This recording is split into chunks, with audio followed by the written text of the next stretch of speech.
Dengar suara saya? Waalaikumsalam Dengar? wabarakatuh. Dengar ya? Dengar Pak. Alhamdulillahirrabbilalamin. Sekian lama aku menunggu untuk kedatanganmu.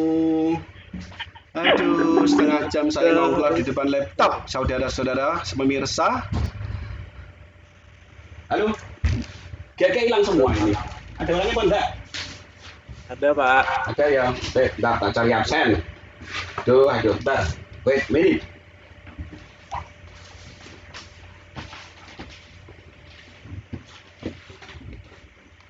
Halo, hai, halo.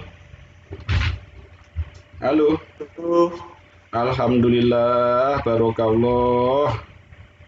Saya membayangkan ya teman-teman, mahasiswa-mahasiswa baru itu yang trouble begini terus stres orangnya sampai ngeluh sirai. Mas Jovian, terima kasih sudah dibantu, linknya sudah masuk. Thank you ya. Halo, terima kasih. Tes. Bukankah engkau telah berjanji? Halo. Alhamdulillah. Halo Pak. Tes. Wes, masuk. Just. Ada yang telat selain saya? Yang telat hadir? Saya tidak bisa melihat itu soalnya, nggak bisa melihat link soalnya. Nggak ada Pak. Saya absen. Yes gitu ya. Kalau tidak ada ya bilang menang nek ono ya. Iya, nek ada saya hello, nek tidak ada ya ya. Mas Dede, Mas Ade, Hari Imawan tadi yang izin ya. Harimawan izin ya. Mas Harimawan hadir doang Pak. Hadir ya, tidak apa-apa. Link ada ya. Alhamdulillah wes. Tora Aisyah, Lela Sukinasir, Lita Solihah, Mariutin, Kikas Mamnya, Siti Khotijah, Sriatin, Nurjah. Pertanyaan saya satu, siapa yang stand by di depan laptop? Yang stand by, saya nganggur aja, saya nggak nganggur, nggak usah. Pulo ya. Pak, Pulo. Mas Ade? Ade stand by. Siapa lagi yang stand by? Mau tak ngobrol soalnya, biar nggak bosen, jenuh. Ya, saya ngerti Anda sudah jenuh bekerja. Kemudian Anda jenuh dimarahi majikan, kemudian Anda jenuh ketemu teman Anda jangan sampai jenuh ketemu saya. Harimawan hadir. Sebentar. Wait. Anda boleh matikan, boleh hidup kamera, tidak ada masalah. Boleh. Saya takutnya itu nanti dihidupkan, nanti ada yang masih mijeti, ada yang masih karaokean, waduh. Yang Nur Aisyah. Iya, karena kemarin dangdutan, siapa kemarin di kelas mana? Saya hidupkan malah dangdutan di tempat karaokean, waduh, payah dari minggu-minggu, gak ngajak. Nur Aisyah, Lela Suginasih. Dari saya yang bisa hadir Mas, saya bisa komunikasi langsung Mas Adi toh, satu orang toh. Iya kula Pak. Satu orang, yang lain separuh nyawa. Iya, tidur paling Pak. Yang bekerja Pak. Tidak apa-apa, berarti yang full nyawa Mas Ade ya, yang lain separuh nyawa ya. Soalnya nanti kalau pokoknya kalau yang full tak kasih nilai lebih pokoknya. Sing nggak full ya tak kasih nilai penuh, tapi yang full tak kasih nilai penuh plus lebih. Tenang aja, saya bersamamu ya. Tidak usah khawatir. Ini kelas senior tadi toh. Halo. Ini kelas senior. Senior pun Pak. Ini kelas senior kan, kelas semester 3 toh. Iya. Nah, masih ke semester double sidik enggak apa-apa loh. Saya punya anak asuh semester 7 ya double-nya misal Masya Allah gitu pokoknya. Enggak apa-apa. Karena double itu dia bisa selesai sampai semester 7. Kalau udah double mungkin ya wis kabur. Berarti enggak double itu tapi penting muridnya enak-enak kan Pak? Hah? Muridnya semester 7 enak-enak kan? Iya, pokoknya double-nya Masya Allah, minta ampun aku. Wes rupa-rupa uang pokoknya. Alhamdulillah itu. Berarti ada hikmahnya. Double itu penting. Saya punya semester 1 itu ngeluh, Pak. Buka laptop enggak bisa, ngeluh mau mundur. Pak, saya dikasih tugas dosen A banyak mau mundur, ngeluh sih aku ya. Ini Anda sudah di semester 3 agak mulai double cilik. Enggak ada masalah. Sebentar saya buka materi sambil ngobrol. Materi. Saya ngomong tadi siapa mau? Yang ngomong cewek tadi siapa? Solihat. Iya, Mbak Solihat. Nur Aisyah, Pak. Aisyah. Nur Aisyah. Mbak Nur Aisyah ini ya separuh nyawa juga. Gimana, Pak? Ini juga separuh nyawa juga. Iya, Maksudnya Pak. nyawanya Masih si di Cini ini dapur si separuh soalnya. bohong nggak tahu gitu loh. Ya. Masih di dapur soalnya. Oh ya wes. Nggak apa-apa Ya, terus. Pak, dia mau buka puasa dia, Pak. Wes, gak ngajak-ngajak ih. Buka puasa kok undang-undang nggak buka puasa. Halo, ini saya tak cari materi sih. Mana materiku tadi? Semester 3 itu santai aja lah teman-teman. Gak usah. Maksudnya loh, belajar itu, kuliah itu gak usah serius-serius. Kalau serius Anda stres malah Anda keluar. Wah, wes. Mending gak usah serius. Saya dari semester 1 nggak serius, Pak. Betul, setuju. Ini saya tidak ngajari jelek. Bill Gates itu selalu mencari orang-orang pemalas untuk menyelesaikan pekerjaan sulit. Syaratnya harus pemalas. Nek rajin tidak diterima.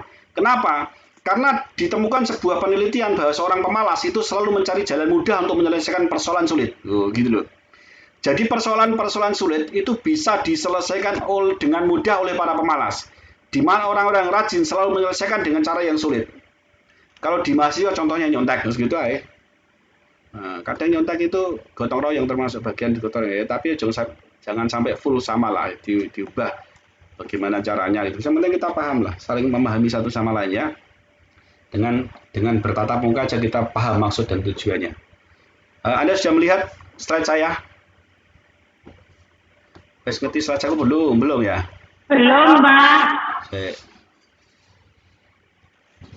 Slide timur.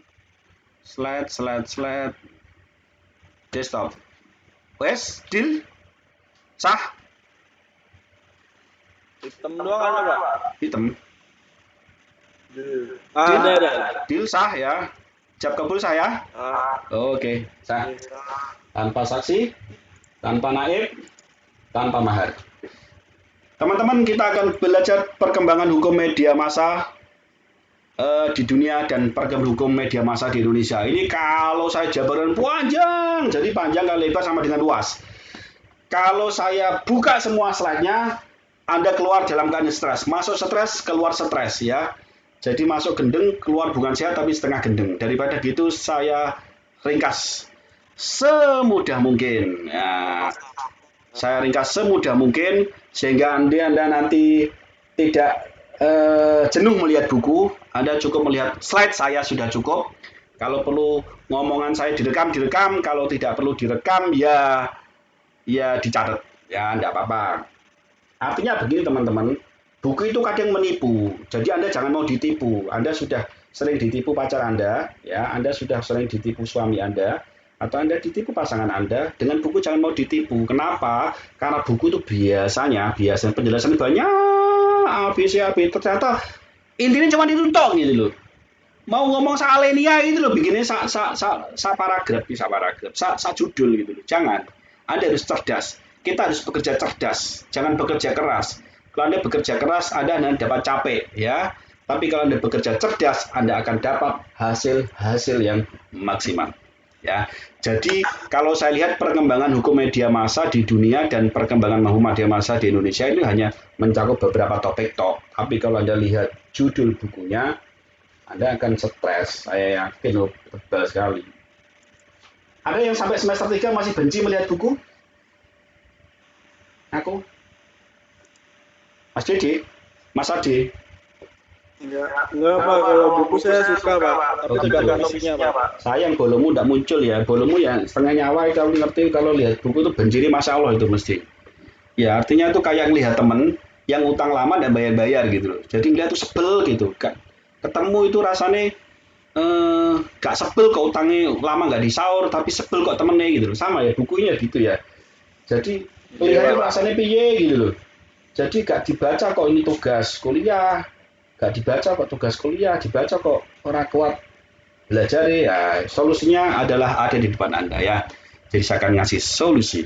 Teman-teman kalau saya boleh sedikit meringkas ya.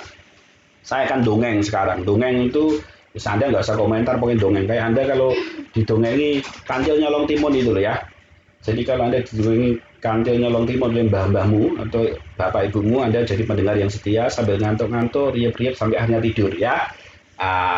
Ini sama, nanti akan saya juga dongeng. Kenapa? Karena hubungan dengan sejarah perkembangan hukum media massa. Nah, saya akan kemas menjadi sesuatu yang simpel, sehingga nanti ringkas, padat, dan jelas.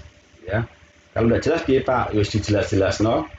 Lu kok gitu Pak? Iya, karena juga mencari ilmu, namanya mencari itu kalau dapat, nggak dapat ya santai aja toh, besok cari lagi, gitu aja, ya itu santai itu loh.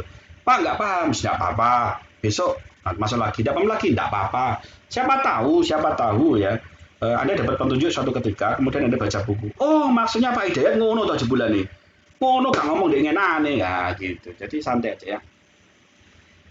Yang pertama adalah saya mau ngomong bahwa pembahasan tentang hukum media massa ini bisa dilihat dari kronologis perkembangan yang terjadi dalam hukum media massa.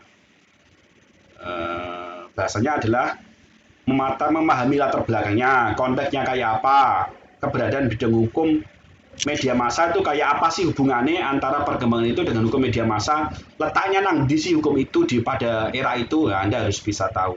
Nah di sini pada hukum media massa dunia akan saya membahas dua hal, satu hukum media massa di barat yang meliputi Amerika dan Eropa, dan perkembangan hukum media massa di timur. Timur itu identik dengan Asia ya, ono Indonesia, ono India dan lain sebagainya ya.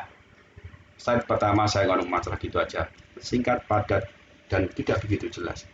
Yang kedua teman-teman, Anda akan lihat perkembangan hukum media massa di barat. Di situ sejarah dan perkembangan hukum media massa di Amerika. Anda tahu Amerika di benua mana? Nggak tahu? Lihat peta. Benua Amerika, Pak. Amerika, Pak. Pinter. Berarti kemarin itu waktu sekolah SMA tidak di mall. Ya, saya khawatir kuliah sekolahmu di mall. Jadi takut Amerika di benua mana? Benua Asia, Pak. Wah, pinter muridku. Ya, jangan sampai begitu ya. Ngisi-ngisini semester 3. Perkembangan hukum media massa di barat ini pertama kali, Anda bisa lihat di situ sejarah dan perkembangannya, ada saya tulis First Amendment. Kalau bilang amandemen berarti berhubungan dengan kemerdekaan. Di mana itu? Yaitu karena ada di situ, ada saya tulis ada di Amerika ya di situ teman-teman. Jadi kalau saya bahasakan atau ilmiah sidik, moga-moga semester 3 harus paham. Saya kalau ngajar semester 1 agak pusing kepala saya. Kenapa? Karena saya harus menyesuaikan bahasa saya supaya bisa diterima di otak mereka. Tapi ini semester 3 kalau masih otaknya belum berubah, ya alhamdulillah. Berarti Anda manusia. Ya, selamat ya. Oke. Kondisi di Amerika dapat disimak dari beberapa hal yang kita akan sampaikan.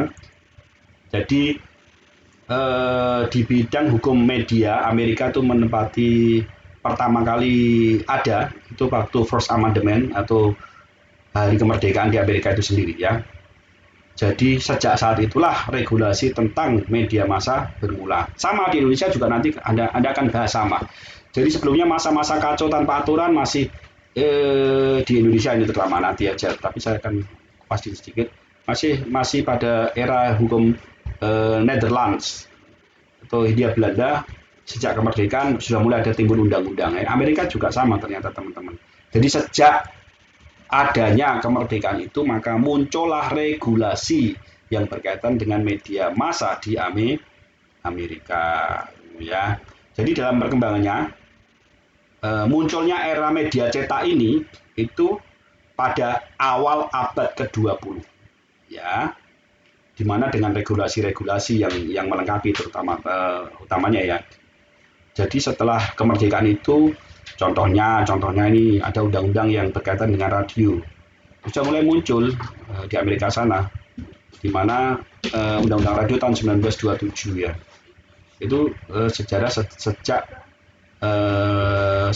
semenjak First Amendment itu sendiri atau kemerdekaan Amerika. Ya gitu.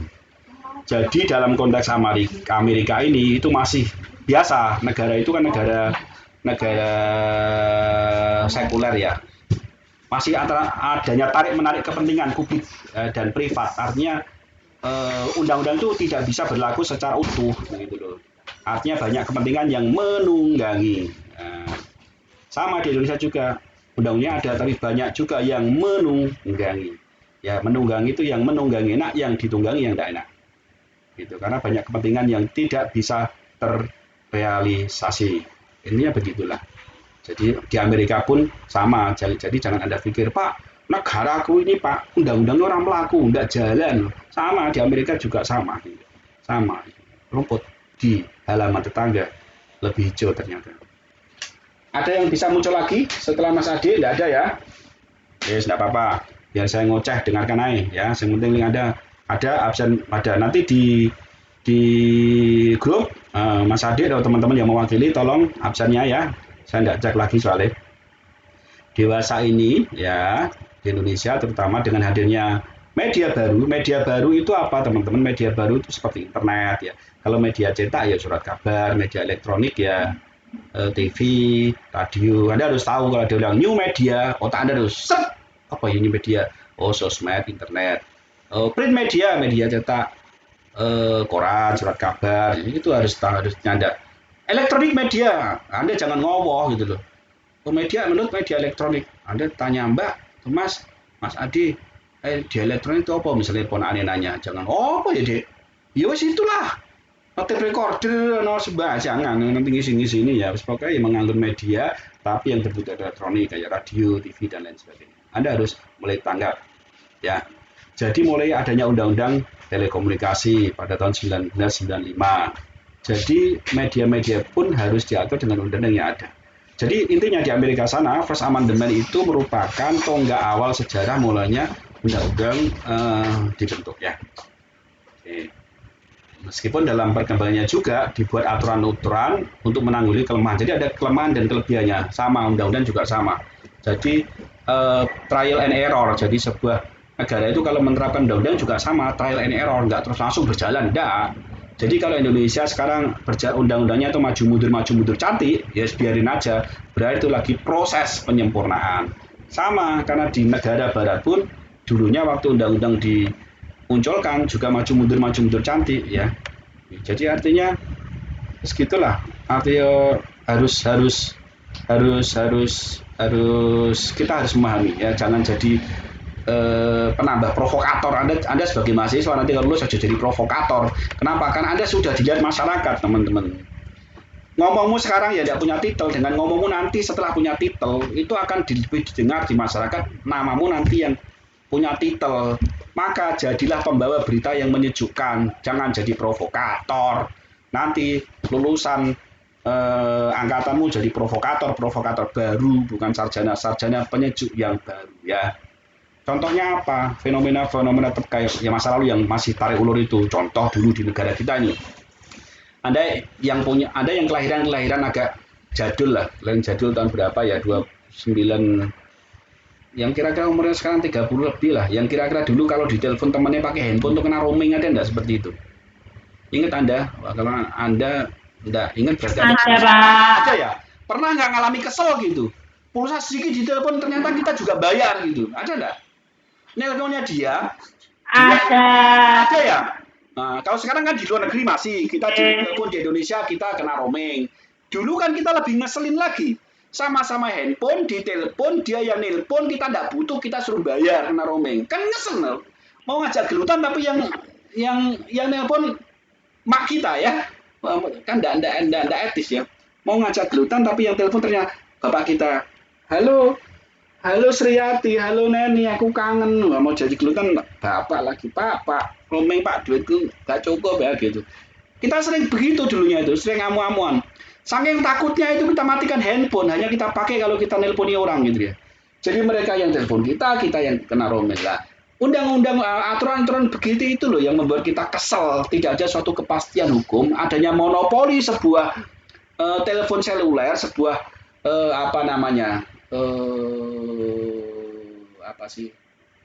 jadi perusahaan telepon seluler yang bikin sebuah aturan di mana itu selalu merugikan dan memberatkan masyarakat. Nah, ternyata di Amerika waktu perkembangan awal juga sama. Maka diatur istilah sebuah keseimbangan atau aturan yang pasti, kepastian hukum supaya hal-hal begitu tidak terjadi lagi. Nah, di Indonesia sudah mulai nih di Indonesia ini. Jadi tidak ada roaming lagi, nelpon ya nelpon. Sekarang saat ini SMS dan bayar 350 atau 250 mulai tergeser dengan WA, ya. WA sak kesele, sak tangane keriting gratis ya, karena gratis itu kan WA ini saya tiap hari sampai 5 kali ngeluh siraku, keriting tanganku. Maka Anda sebagai mahasiswa kalau WA saya jangan curhat, nanti saya bingung ngasih solusi ya, karena tangan saya jadi keriting nanti. Oke teman-teman, itu salah satu gambaran tentang sejarah perkembangan hukum media massa di Amerika. Nah, ini adanya sejarah dan perkembangan media massa di Eropa. Kita akan terbang melayang ke Eropa, teman-teman, ya. Jadi kalau saya simpulkan tadi sedikit bahwa di Amerika proses panjang yang berkaitan dengan hukum media itu terjadi di abad 18. Ya, itu di Amerika. Bapak, Ya. kalau Bapak bilang hukum itu berproses dan semua negara itu berproses hukumnya, kenapa orang-orang itu membuat argumen atau hukumnya itu berdasarkan berdasarkan berbagai hukum yang ada di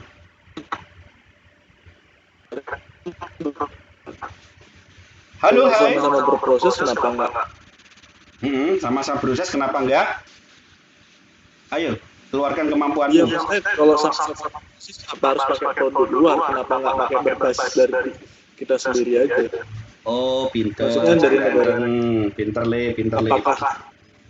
Apakah dari barat itu sudah mencapai titik finishnya atau gimana? Tapi kayaknya untuk hukum itu nggak bisa sampai finish karena selalu berproses nggak sih, karena iklim perubahannya juga kan. Oke, pinter le, cang ganteng. Mas Adi, Satria dari Bali. Begini, ini saya petakan terkecil dulu ya. Yang pertama, kita terbang ke Amerika dulu. Ya tadi saya ngomong ke Amerika dulu, jadi Anda jangan tinggal di Indonesia, nanti Anda ketinggalan pesawat. Kita jalan-jalan di Amerika, kita ngamati kehidupan di Amerika. Nah, tadi kayak begitu kehidupan Amerika. Nah, saya hanya mau menyamakan bahwa di Indonesia itu begitu gitu loh. Nah, jadi yang saya luruskan, Pak, kenapa kita harus memakai undang-undang dari negara luar kalau negara Indonesia kita sendiri masih punya? Gitu kira-kira Mas Adi, ya? Atau gimana? Ya. Halo, Mas Adi. Mas Adi, halo, hai. Enggak, Pak, maksudnya acuannya, Pak, acuannya. Acuannya kenapa pakai luar, kok tidak di Indonesia sendiri gitu?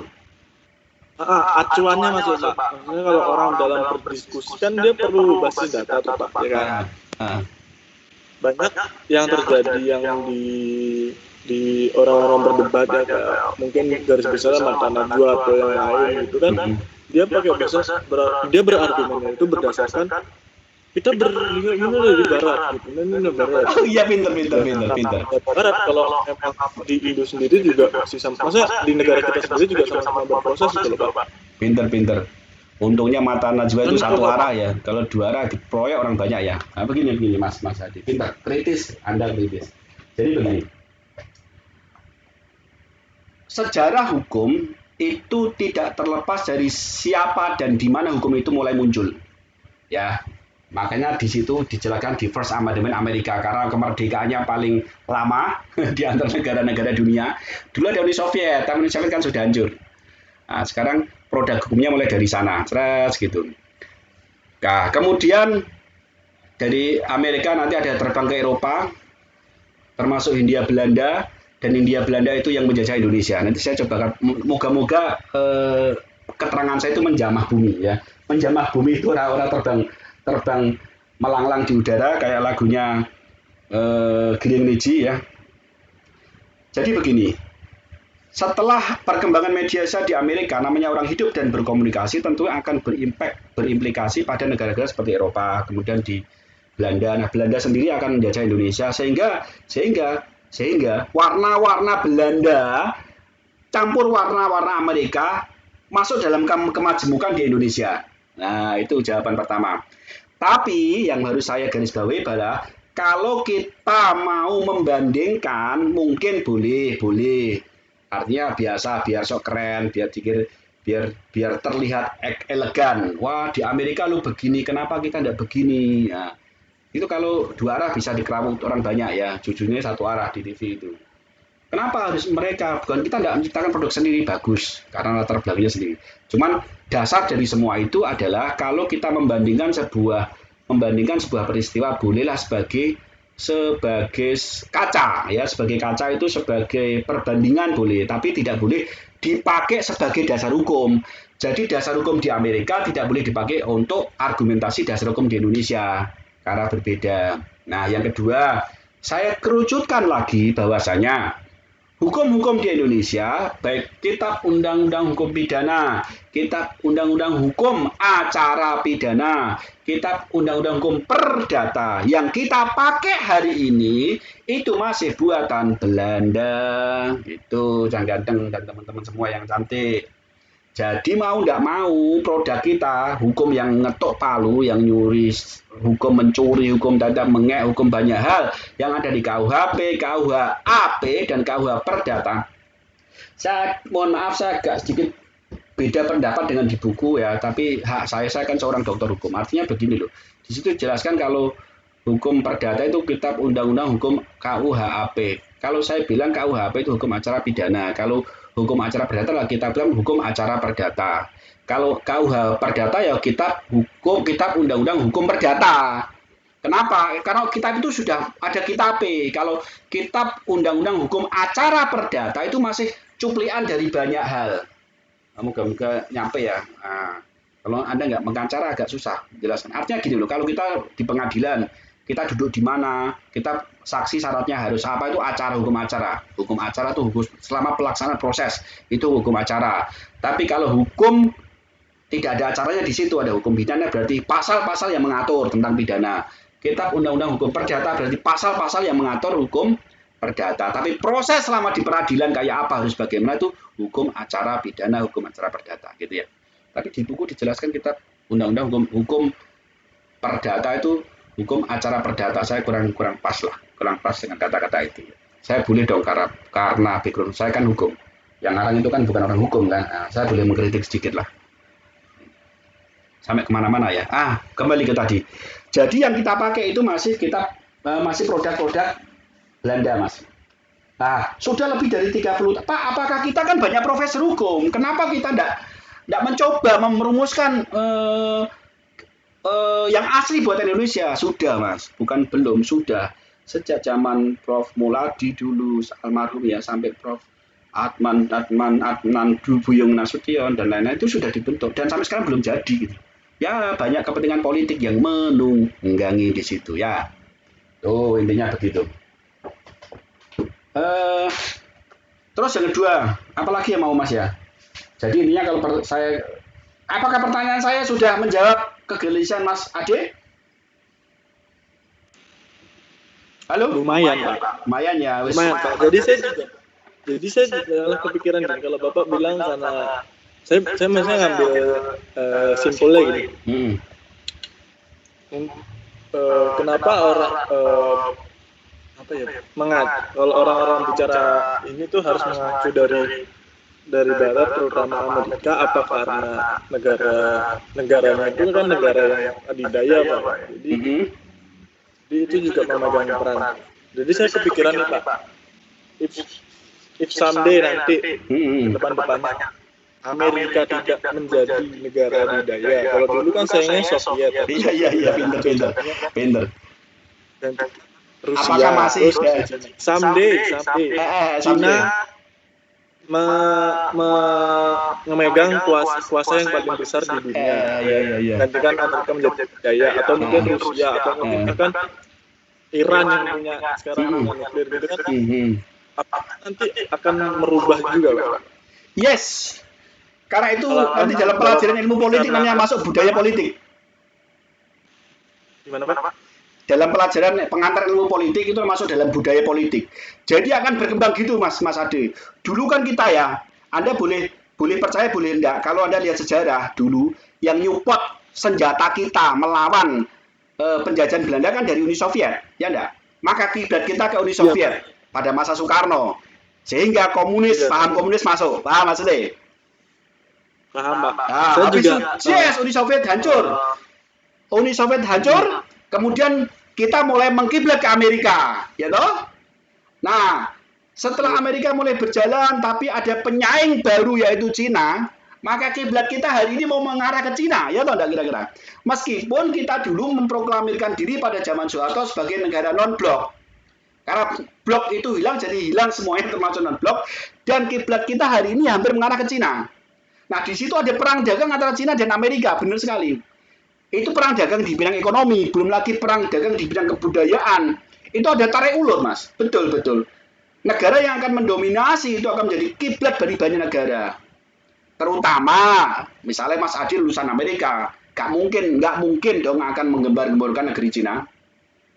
Karena Mas Adi lulusan Cina dan tahu banyak tentang Cina, otomatis nanti kalau pulang ke Indonesia yang dipropagandakan ya teknologi Cina, set ekonomi Cina, pertahanan Cina, bagaimana politik Cina, akan begitu. Kenapa? Karena Mas Ade banyak di daerah sini, daerah Cina. Akan jadi gitu. Lulusan sarjana yang lulusan pada negara tersebut akan menjadi duta ya, propaganda pada negara di mana dia belajar. Sudah alami itu. Nah, sekarang ini Amerika menjadi kiblat. Kenapa? Karena lulusan Amerika banyak sekali. Saya juga lulusan Amerika, maka saya juga paham sekali dari sana. Gitu. Jadi akan mempropagandakan apa yang dia tahu. Bahasanya kalau mempropaganda negara kan terlalu vulgar. Ya apa yang dia tahu tentang Amerika, maka dia propaganda tentang apa yang dia tahu di Amerika. Tidak mungkin dia propaganda Jepang karena dia tidak mungkin tahu kan, gitu. Nah, Mas Adi akan fasih cerita nanti pulang di Indonesia ke mahasiswanya kalau dari dosen itu tentang negara Taiwan daripada ke Amerika. Kenapa? Karena Mas Adi menguasai perpolitikan. Bahasanya di Taiwan tuh begini. Akan rapi, aturannya rapi, kemudian regulasinya rapi dan lain sebagainya. Maka yang akan dibicarakan menurut background pendidikan masing-masing ini juga perlu gitu ya. Meskipun itu bukan sebagai dasar hukum, tidak boleh. Kalau dasar hukum tidak boleh pakai itu, harus undang-undang yang ada. Tapi kalau kita mengkiblat, mau mencontohkan, boleh gitu ya. Berubah dan berkembang. Oke, sampai sini mewakili sajalah, tidak bisa memuaskan karena saya bukan laki-laki pemuas ya.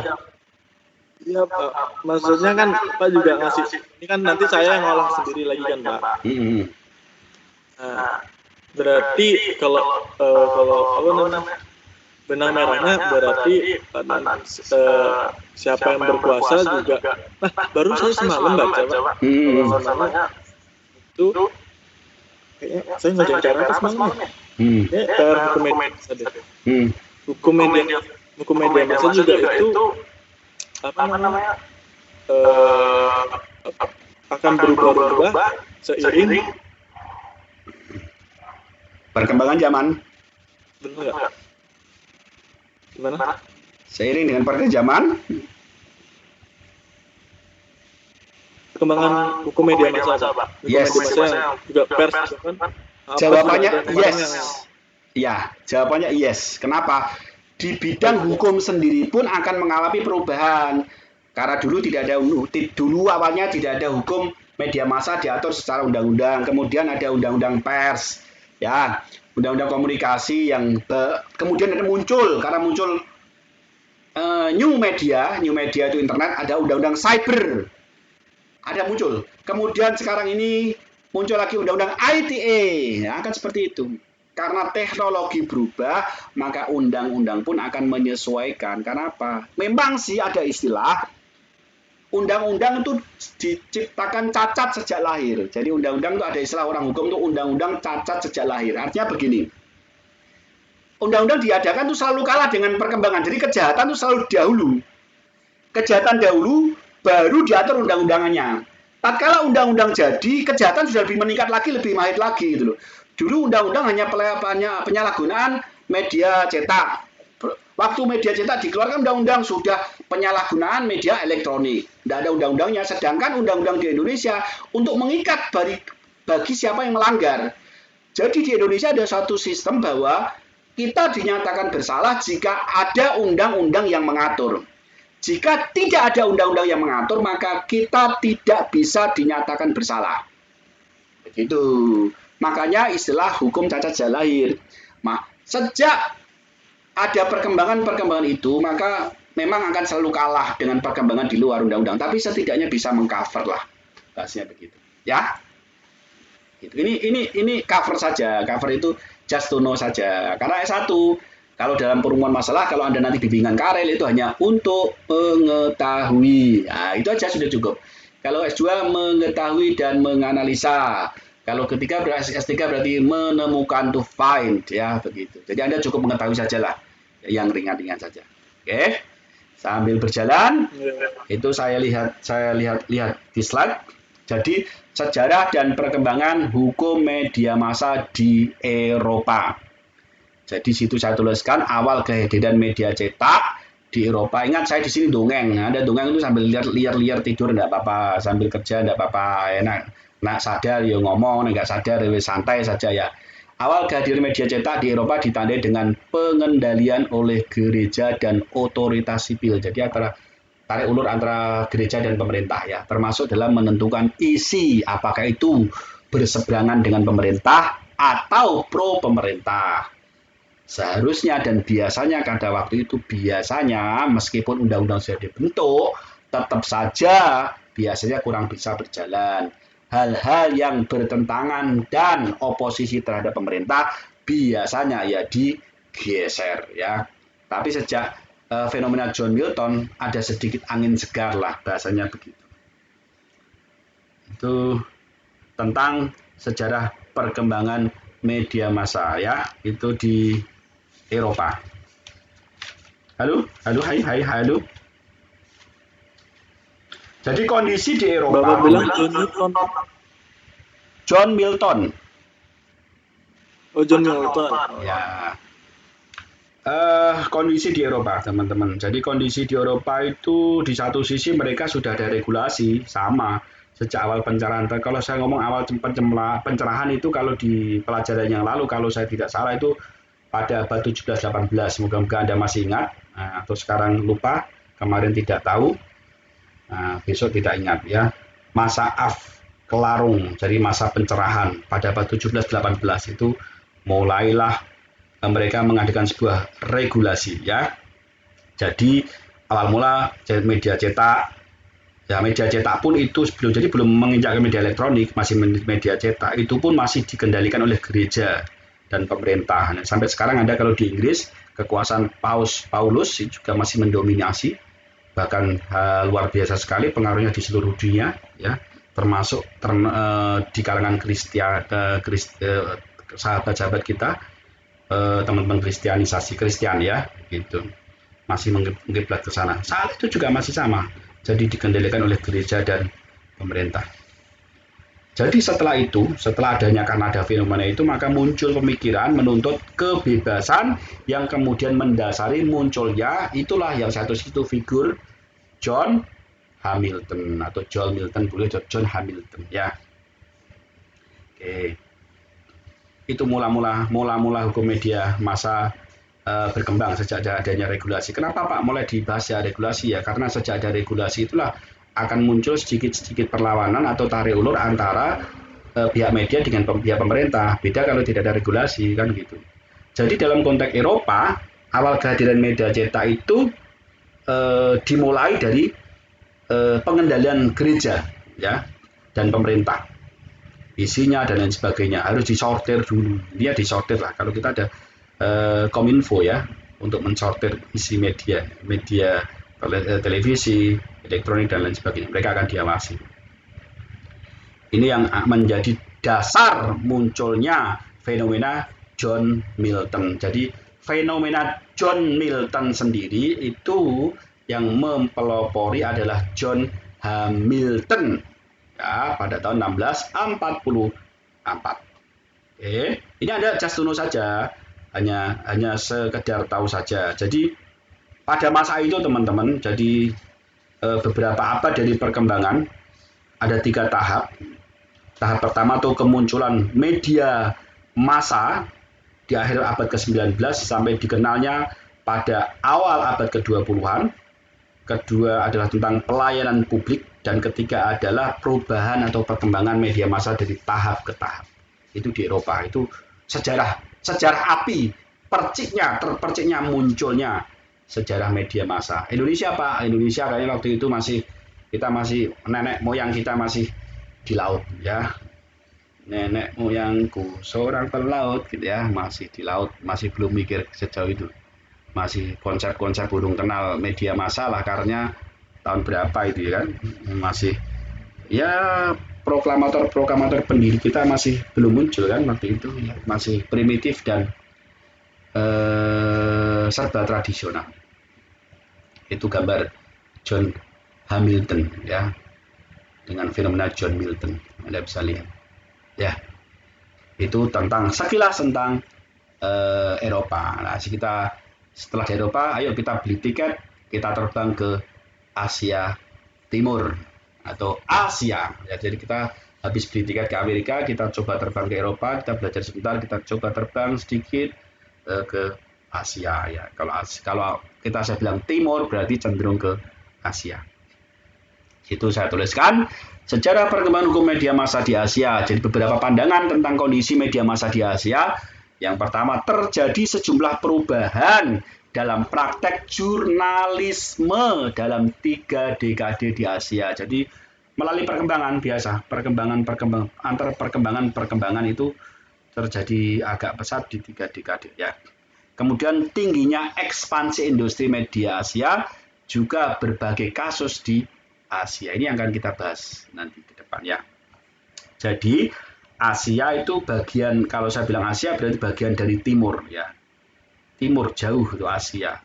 Jadi kalau Anda mendengar di Asia, di timur jauh, berarti mulai Anda harus otaknya harus mulai menari-nari, itu Asia ya. Jadi kalau kita bandingkan dengan tradisi barat waktu itu sih agak jauh ya, karena ini kan baru berkembang.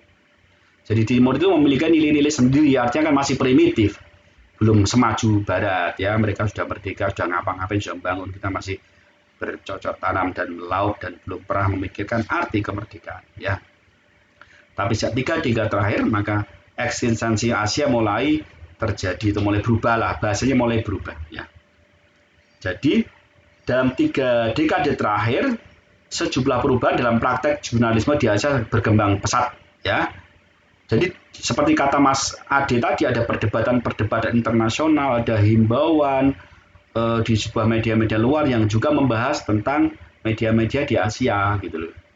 Apa iya Pak, mereka kan juga ekspansi juga gitu. Jadi manusia Amerika juga, mereka kayak Anda ekspansi dari Indonesia ke Thailand. Mereka saat itu juga sama, dia juga ke ekspansi ke Asia. Bahkan di masa penjajahan Jepang, masa penjajahan Belanda, mohon maaf, itu di Bandung sudah terbit media massa yang investornya orang Jepang, bayangkan. Padahal di masa penjajahan Belanda seperti itu. Jadi ngelaba. Gitu. Karena ngelaba itulah sebuah kebudayaan, kebiasaan, ilmu dan teknologi berkembang. Kayak orang Indonesia, mahasiswa Indonesia ngelaba di Amerika, pulang bawa teknologi baru, pulang dapat informasi baru. Anda sama dari Indonesia ke Taiwan, dari Bali ke Taiwan, ngelaba gitu kan, mencari ilmu di sini, pulang dengan teknologi dan informasi baru. Nah, seperti itulah kan kira-kira prosesnya. Ya, itu yang pertama. Yang kedua, beberapa kasus dari kasus di Asia itu banyak yang terjadi. Kenapa kenapa kita selalu di Asia, bukan kita? Di Asia kenapa kok perkembangannya tidak sebesar di Amerika? Ya teman-teman, karena di Asia waktu itu masih baru, kalau anak bayi baru lahir, baru timi-timi, mereka masih belum melek tentang baca tulis. Bagaimana kita mau mediakan laku reso moco, gitu kan? Nah, yang kedua juga banyak hal infrastruktur yang masih di perkotaan. Jadi media itu kan cenderung banyak di kota, di desa kan belum masuk. Padahal saat itu jumlah daerah terpencil di Asia masih banyak dan mendominasi. Jadi belum rata. Ya, itu. Terus ada yang sudah mulai timi-timi berjalan persnya, tapi ditekan oleh pemerintah. Banyak hal. Penculikan wartawan, sudah jauh dulu itu. Ya. Pers yang dibredel karena mengkritik pemerintah, itu sudah sejak nenek moyang kita. Jadi jangan heran gitu, jangan heran kalau Anda pernah dengar tuh zaman Orde Baru banyak dibredel, jangan heran karena nenek moyang sebelumnya juga akan sama seperti itu. Wah, kalau saya mau cerita nanti jadi sara teman-teman ya. Karena banyak ada pencurian wartawan, ada pembredelan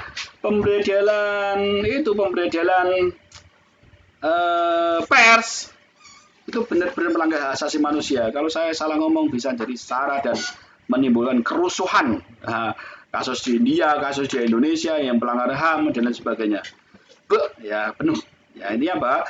Ini apa? Bahwa di negeri-negeri timur, yang saya maksud Asia, hukum media massa ditandai dengan dominasi pemerintah, masih mendominasi, disetir ya. Kalau bahasa resminya media massa itu milik pemerintah lah, gitu aja bahasa kok angel ngomong ya. Nah, saya ngomong ke S2 gitu agak berpuitis kan. Kalau Bapak, berarti Ya, kalau ya. contoh nyatanya berarti kayak itu kalau di Indonesia kayak zamannya Pak Harto, terus kalau yang sekarang mungkin kayak di Myanmar itu Pak ya. Iya betul, saya nggak ngomong tapi yang ngomong tapi tak iya kan. Ya kalau saya ngomong nanti jadi rusuh. Tapi sebenarnya di pelajaran, kadang saya bingung, saya itu menerangkan sebagai seorang dosen itu bingung, bener. Seorang akademis itu kudu harus netral dalam mencermati fenomena perkembangan zaman. Tapi ini diupload di media, itu bahaya nih. Ini kan nanti diupload di YouTube, bisa jadi bukti hukum. Oh nanti saya jadi bisa dituntut dituntut kan berarti saya salah ya, dikriminalisasi oleh orang yang pro terhadap orang yang saya sebutkan, nanti saya tidak keren. Gitu ya. Ya seperti yang Kan ini ya Pak, innamal a'malu binniyah Pak. Iya. Gimana? Gimana? Innamal a'malu binniyah. Innamal a'malu binniyat wa innama likulli imri'in manawa ya. Segala sesuatu itu harus sesuai dengan niatnya. Walikulli imri'in manawa sama. Tapi itu loh bener katamu Mas Ade. Innamal a'malu binniyat, tapi kadang niat kita bagus gitu ya.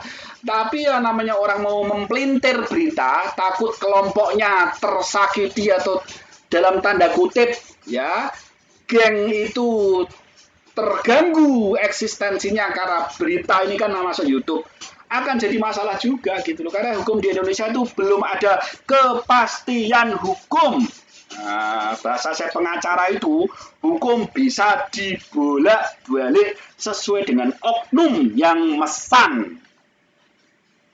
Nggak keren ya ngomongan saya ya? Ya nggak keren plus.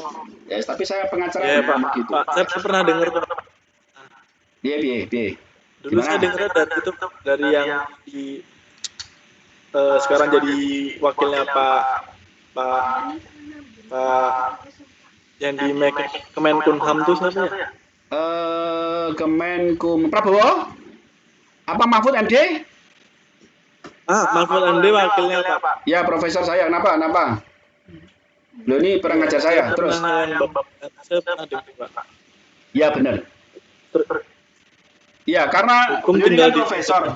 Maksud saya begini, beliau ini kan profesor juga negeri juga ya. Jadi pengaruhnya kekuatannya luar biasa. Ya pantas lah ngomong itu boleh-boleh aja lah. Boleh-boleh aja tapi saya nanti kalau saya ngajar Anda kemudian dia ngomong gitu kan punya kepentingan, satu ya legalitasnya juga jelas profesor ya toh. Kemudian ya jabatannya keren, seorang menteri penguasa ya. Kalau saya ngomong gitu aja di kisro nanti saya.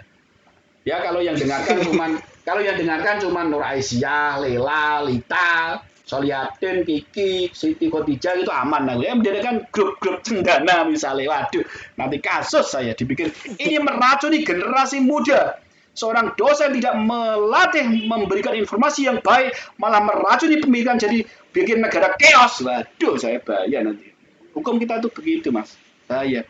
Memang benar niat kita baik, tapi jadi molo bahasanya gitu. Terus maka profesor-profesor hukum waktu saya tanya tentang konsep hukum di Indonesia, maka mereka bilang semakin kita pintar tuh semakin kita bodoh, mending diam aja lah.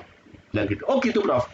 Waktu itu saya nggak terima, saya sebagai orang idealis nggak bisa, Prof. Kita harus menyuarakan kebenaran itu ya, tapi kenyataannya kita berbenturan dengan benteng yang tidak bisa tembus gitu loh. Kita ini pakai senjata, tapi benteng itu terlalu kuat untuk ditembus gitu loh. Akhirnya ya wis lah, bahasa profesor akademis tuh ya wis lah didelok wae ya gitu bahasanya. Ya, yang terjadi biarlah terjadi. Ya, gitu. Jadi intinya begitu. Jadi di negeri timur ya hukum media massa ditandai dengan dominannya pemerintah.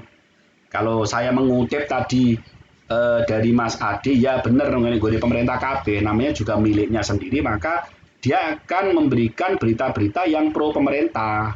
Kalau dulu nggak tahu Anda mengenal, oh nah TVRI masih ada ya. Dulu teman-teman, TVRI itu merupakan raja tunggal media elektronik di Indonesia. Jadi kalau kita buka ceklek itu nggak pernah ada SCTV, RCTI, apalagi Trans 7. Kita nggak pernah lihat wajahnya Sule. Anda nggak pernah melihat wajahnya Reza Rahardian gitu kan. Atau Anda tidak pernah lihat Atta Halilintar. Nah, Anda juga tidak pernah melihat siapa? Amanda Manopo gitu kan. Nah, Anda tidak pernah lihat itu. Yang Anda buka ya TVRI. Selamat pagi saudara-saudara sekalian. Anda akan melihat itu adalah TVRI, satu-satunya saluran tunggal. Kalau kita buka radio cepret gitu, yang buka ya TVRI ya. Radio Republik Indonesia. Akan begitu. Tidak ada, sekarang kan ada macam-macam ya. Ada macam-macam sekarang media elektronik itu. Dulu tidak ada, begitu buka mau tidak mau, kita suka tidak suka ya situ ya. Jadi ibaratnya kalau kita makan sate ya itu sate tok tiap hari, kalau tempe ya tempe, nggak ada variasi dari makanan, sama seperti itu ya. Berita begitu dikontrol oleh pemerintah, itulah kejadian ya. Jadi berdasarkan apa yang saya katakan tadi, jadi sejumlah kecenderungan yang tampak adalah sebagian besar masyarakat itu di pedesaan di Asia itu, kenapa waktu itu belum begitu berkembang pesat ya.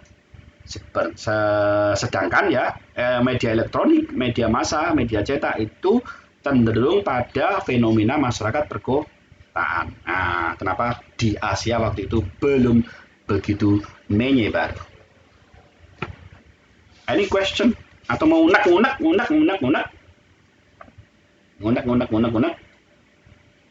Kalau tidak ada, kita sambil santai.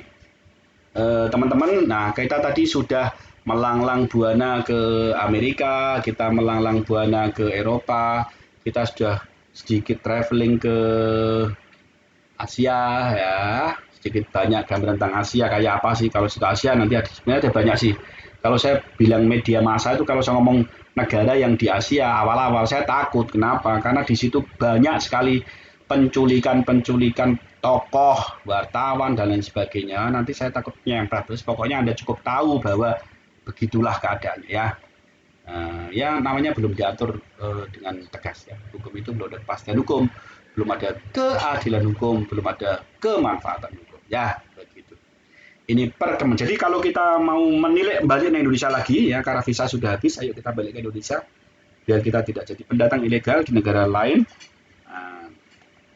Halo, ini kok sepi nih, yang mak-mak kemana ini? Hilang semua? Halo, hai. Halo, hai. Yang mak-mak ada, yang mbak-mbak? Wes, tidak apa-apa, biarin aja. Mamanya lagi nyari ini nih. Wes, biarin aja, biar tidak apa-apa. Yang penting ini ada.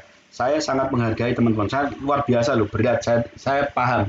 Bekerja sambil kuliah, di mana pekerjaan itu tergantung orang lain itu sangat berat loh, sangat berat. Ada yang di pabrik juga berat. Kenapa? Menyesuaikan waktu, menyesuaikan tenaga karena capek. Anda yang di non-sektoral, non-formal juga capek, harus bergantung dengan orang lain, saya juga memahami. Bertahanlah teman-teman. Karena apa? Saya bilang bertahan. Karena apa yang Anda pertahankan hari ini, itu nanti akan dirasakan oleh generasi-generasi penerusmu. Bahasa saya adalah anak cucumu. Kalau Anda hari ini selesai S1, saya yakin anakmu nanti untuk tidak selesai S1 akan malu. Sangat malu. Itu sudah budaya sudah. Bapakku S1, nggak mungkin aku SMA. Nah, untuk beling itu sedikit lah. Ketentuan itu sedikit lah. Tapi kalau Anda SMA, kalau anak Anda ada kuliah, otomatis ya begitu akan nurun bapaknya, nurun mae, rumahnya nggak kuliah. Bapaknya gak kuliah, mae gak kuliah sekalian. Waduh, anaknya tambah itu. Ya. Kuliah ya di mall. Nanya boleh nggak? Boleh. Santai. Jangan dibikin berat pokoknya. Iya. Kalau kan itu netral Pak ya, netral. Nah, saya mau bawa kasusnya tuh kayak kasus apa ya? TK BMI ilegalan ya Pak? BMI ilegal, ya. Ilegalan. Kan masih marak tuh yang ilegalan tuh Pak. Kita mau yang namanya mewawancarai ilegalan. Nah, yang bakal nanti kan bakalan ke expose tuh, Pak. Iya. Iya. Udah lewat kayak sensorin, kayak mukanya disensor, suara disamarkan, tapi gimana wartawan atau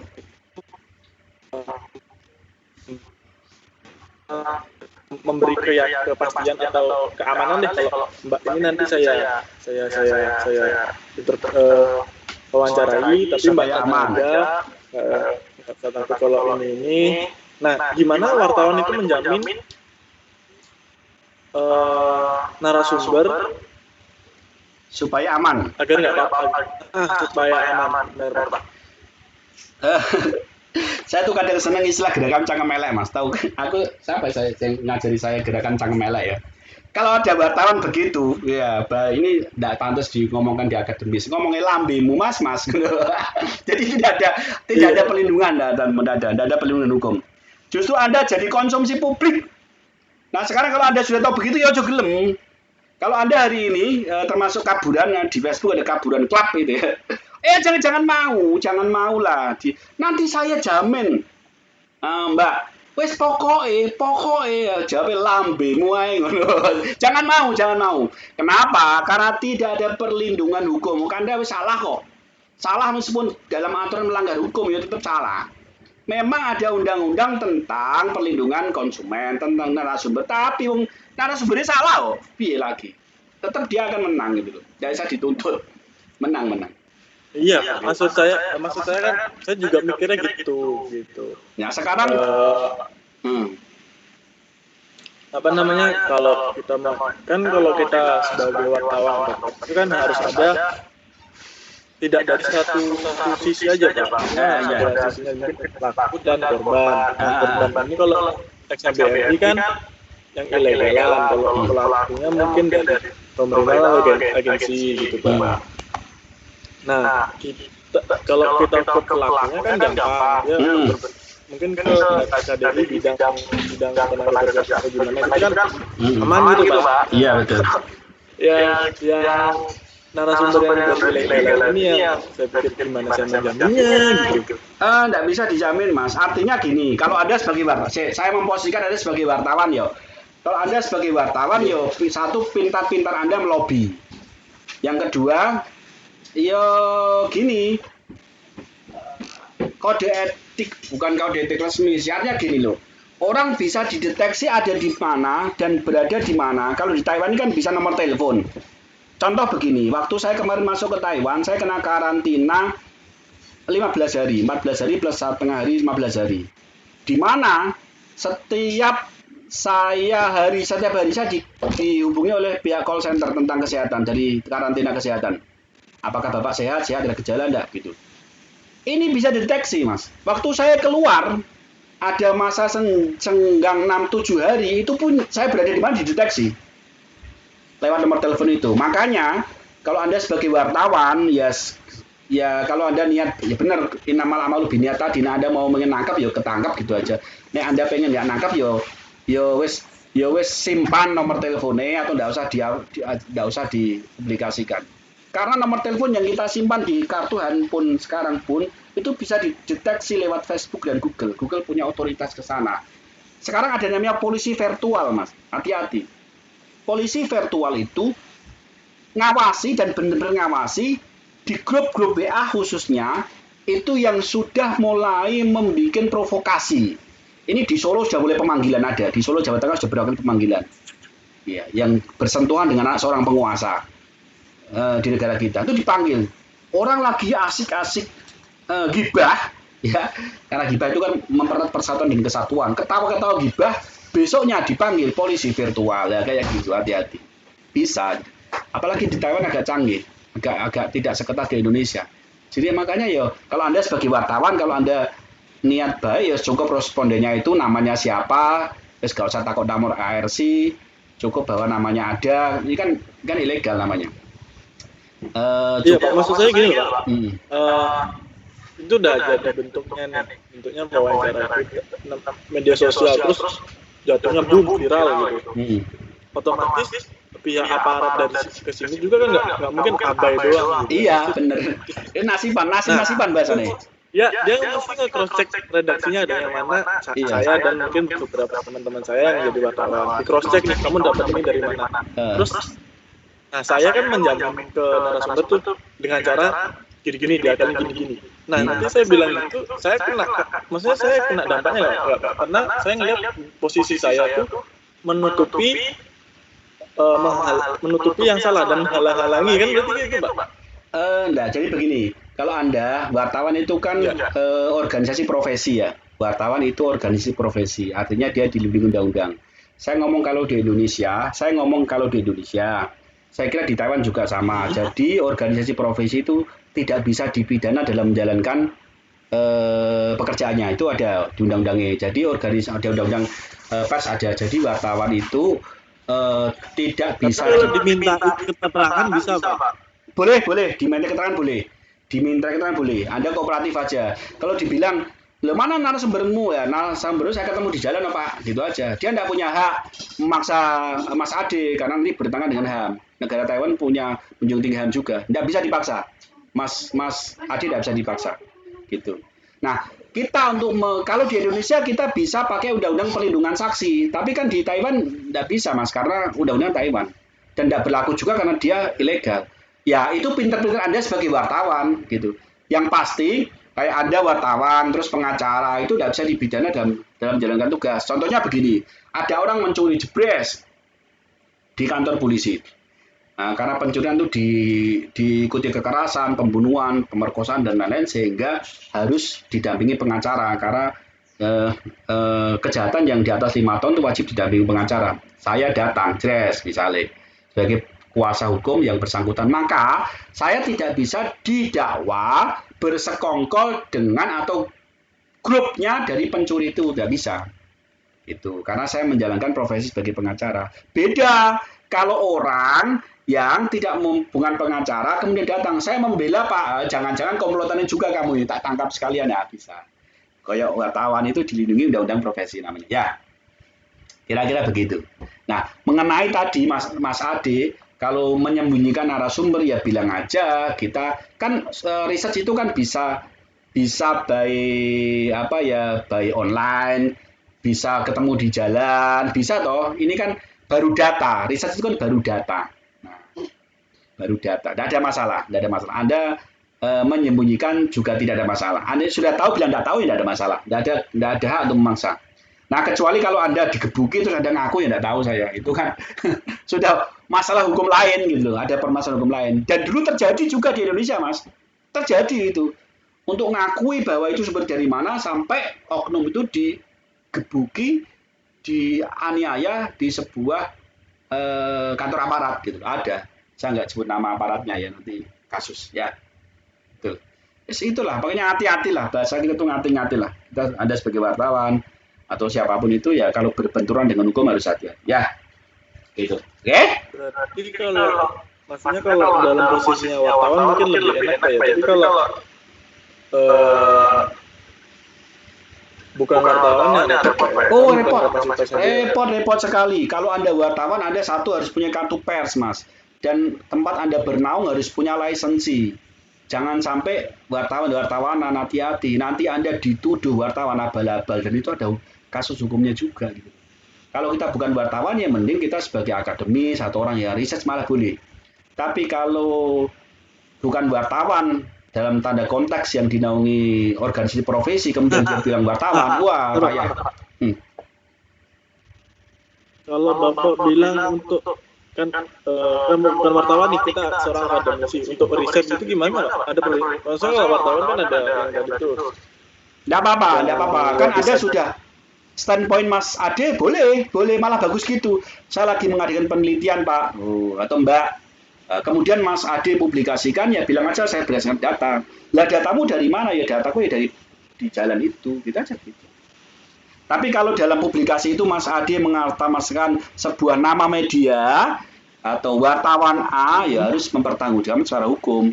Tapi kalau pertanggungjawaban itu tidak ada secara hukum artinya belum terdata sebagai organisasi pers ya mending jangan bilang wartawan. Nanti malah kasusnya baru lagi. Banyak kan di luar sana orang dituduh dia dapat kartu pers dari organisasi penaungnya, tapi ternyata organisasi penaunya itu ilegal. Akhirnya dituduh sebagai wartawan palsu. Padahal dia punya kartu wartawan.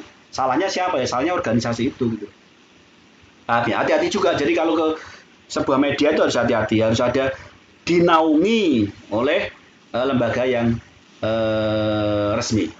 Harapan saya begitu. Kalau tidak, mending kita ngomong sebagai YouTube blogger apa konten, bikin konten apalah terserah bahasan, tapi jangan bilang wartawan. Karena begitu kita terekam mengaku-ngaku profesi tersebut dan kita bukan profesi itu, hukumannya bertambah itu nanti. 2 tahun penjara itu. Ingat nggak pemukilan kemarin oleh perawat? Iya, kemarin perawat di rumah sakit Siloam yang baru-baru angkat ini di Sumatera, dia mukul perawatnya, dibilang saya polisi, ya gitu kan. Wah, sudah terekam. Nambah lagi hukumannya, wis penganiayaan, mengaku-ngaku profesi, nambah lagi ya, hati-hati. Hati-hati lebih baik lah. Mungkin saya ngerti sih, kita ngomong wartawan biar orang percaya, tapi kita juga harus lihat, pinter-pinter lah bermain, harus pinter-pinter ya. Sekiranya berita itu akan viral, yuk hati-hati baik gitu loh. Ojo ngasih ke apa? Karena kalau organisasi resmi Mas itu ada hak jawab.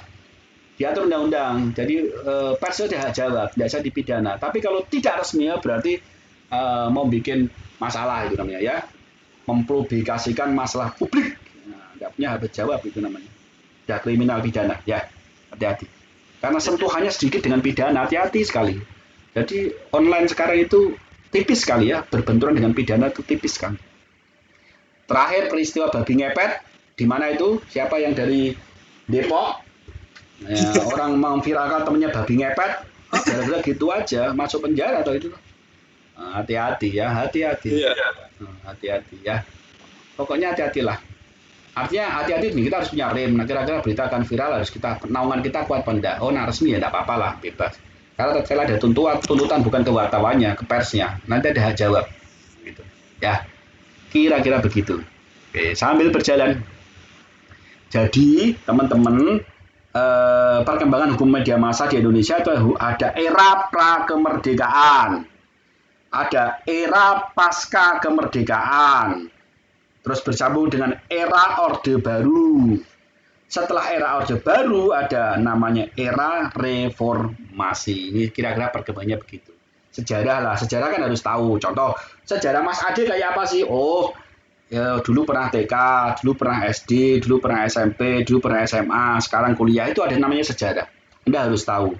Oh, dulu sejarah ada prakemerdekaan, itu ternyata sudah ada ya. Oh, kayak apa sih bentuknya? Nanti kita akan bahas sedikit-sedikit ya. Oke, teman-teman, waktu prakemerdekaan ya. Nah, bagaimana sih posisi waktu itu? Nah, saya boleh katakan bahwa pada era prakemerdekaan atau era sebelum kemerdekaan itu yang menjadi tampuk pimpinan pemerintahan. Nah, kita kan masih dijajah Belanda ya. Itu namanya VOC. Anda pernah dengar VOC? Pernah dulu waktu di SD, di SMP, di SMA, VOC atau penjajahan Belanda ya. Sebenarnya VOC itu apa ya? Bukan sebuah negara. VOC itu hanya perusahaan dagang, tapi dikasih kekuasaan penuh oleh negara yang mengirim, dalam hal itu Belanda waktu itu, untuk membentuk otoritas militer, untuk mengatur pemerintahan dan lain-lain. Jadi bahasa saya pemerintah dalam pemerintah lah bahasanya gitu. Nah, kalau Anda masih ingat VOC tahun berapa berdiri? 1602, tepatnya 20 Maret 1602 ya. Oke. Nah, kebijakan-kebijakan VOC inilah nanti yang akan berpengaruh termasuk urusan media massa. Karena ricuh tadi, ricuh. Ya gitu, pro kontra gitu. Sampai suatu nanti ada zaman Gus Dur dilepas Menteri Penerangannya. Anda kan mungkin pernah dengar ada kementerian yang dihapus. Salah satu Kementerian Penerangan kan yang dulu Harmoko, kalau Anda masih ingat, itu nggak dilepas. Ya karena pengaruhnya ke pers, tarik ulur. Itu sejarahnya panjang kalau saya. Kenapa sih waktu pemerintahan Gus Dur itu mereka lepas menteri departemen yang sangat penting ya? Nah, nanti akan kita sentuh sedikit. Kita sentuh tapi tidak menyakitkan ya. yang takutnya sentuh tapi menyakitkan, berimbas pada hukum. Era pra-kemerdekaan itu dulunya itu pada zaman VOC, teman-teman. Itu pada zaman Jan Pieterszoon Koen, ya. Nah, itu tulisannya. Jan Pieterszoon Koen, ya. Jan Pieterszoon Koen, ya. Itu mulai diperhatikan lah. Maksudnya mulai, kan dulunya masih begitu minus ya, media massa masih begitu terpinggirkan dan tidak terperhatikan. Tapi karena Belanda punya kepentingan propaganda politik di negara jajahannya, maka pada masa ini, ya pada masa Koen ini, ya maka mulai diatur tentang media massa, ya lagi-lagi untuk propaganda politik, ya. Jadi media cetak waktu itu pada zaman VOC itu masih mengalir lah. Kenapa masih mengalir? Kan Indonesia kan masih buta huruf semua ya. B3B aja Orde Baru kan. Kadang kita aja baca aja tidak bisa, apalagi baca media massa kan. Baca buku aja kualik ya, apalagi baca media massa. Dan banyak sekali tadi saya ceritakan di depan bahwa banyak sekali daerah-daerah terpencil yang tidak terjangkau media, di mana media identik dengan masyarakat perkotaannya. Ini dulu adanya media MDN namanya waktu zaman-zaman itu. Cukup Anda tahu saja lah. Kayak di buku ada deh kayaknya. Jadi waktu itu VOC itu sebagai penguasa tertinggi, teman-teman. Jadi kebijakan termasuk media, penerbitan dan lain-lain yang ngatur full oleh VOC. Ini pra-kemerdekaan loh ya. Pra-kemerdekaan. Jadi bapak-bapak founding father kita belum bisa masih memperjuangkan bahasanya. Masih menganut. Ya. Ada namanya koran Bataviasche Novelles ya, koran Batavia waktu itu yang terkenal, yang masih banyak terbit, banyak dibuka di sejarah rakyat. Itu pertama kali terbit itu pada tahun 1744. Pimpinan redaksinya namanya Jan Herman Jordaens ya. Tapi ya kena kasus, biasa dikasuskan pemerintah. Kenapa ya gitu? Oposisi. Jadi tidak semua orang Belanda di Indonesia itu berpihak pada Belanda juga. Ya. Kayak Anda wartawan itu, meskipun di mana di Indonesia, kadang jadi provokator pemerintah juga gitu. Sama. Meskipun zaman penjajahan Belanda, orang Belanda di Indonesia yang bergerak di media jadi provokator juga. Jadi karena ya faktor ekonomi mungkin lah. Faktor ekonomi artinya itu sebagai kalau berita itu nggak panas kan nggak asik kan. Berita semakin diolah kan semakin asik ya. Ujungnya faktor ekonomi lah ya gitu. Tapi ya itu dibubarkan karena oposisi terhadap pemerintah ya gitu. Jadi masa penjajahan Belanda, media massa di Indonesia itu mulai tumbuh dan berkembang ya sejak VOC itu. Berapa tahun kita dijajah oleh Belanda? 3,5 abad. Berarti 350 tahun, satu abad kan 100 tahun ya. Jam berapa ini? 11.53 ya, masih ngejar, kita agak sedikit ngebut sedikit ya. Jadi Bataviasche Colonial Courant ya, itu namanya korannya begitu ya. Itu koran masa lalu zaman Belanda ya. Oke. Pak, apa ada waktu itu ada pasal yang mengatur? Ada, oleh VOC juga dibentuk pasal-pasal, tetap ada. Karena meskipun dengan carut-marut perundang-undangan, kadang tuh aturan ya dilanggar sendiri, tapi ya tetap ada ya. Bahkan beberapa case teman-teman sebenarnya, tapi nggak tahu, ini kan baru sejarah. Anda pernah dengar cerita Jalan Dendels apa enggak? Pernah dengar Jalan Dendels? Dendels ya di Jawa ya. Mana ya? Cirebon sampai Panarukan ya Dendels itu. Masih Cirebon sampai Panarukan. Ya, itu kan kita terkenal kerja rodi. Nah, kerja paksa di zaman Belanda namanya rodi. Kalau Jepang kan romusa. Kalau Belanda namanya rodi. Sebenarnya menurut sejarah, maka Belanda sampai saiki ngeyel gitu loh. Aku nggak jajah nggonmu, aku jajah tempatmu itu tak sejahterakan. Sampai hari ini mereka tuh nggak mau ngakuin jajah Indonesia. Mereka tuh merasa tuh hak orang Indonesia sudah dipenuhi gitu loh. Nah, perkara hak itu tidak sampai di orang pribumi, ya itu urusanmu. Bahasa orang Belanda tuh gitu. Sampai sekarang tuh ngeyel begitu. Ya mereka tetap minta maaf, tapi dia antara permintaan maaf itu dalam artinya lo gue itu lo waktu jajamu itu ngasih pendidikan, ngasih opo-opo, meskipun sidik-sidik gitu, meskipun sedikit-sedikit gitu.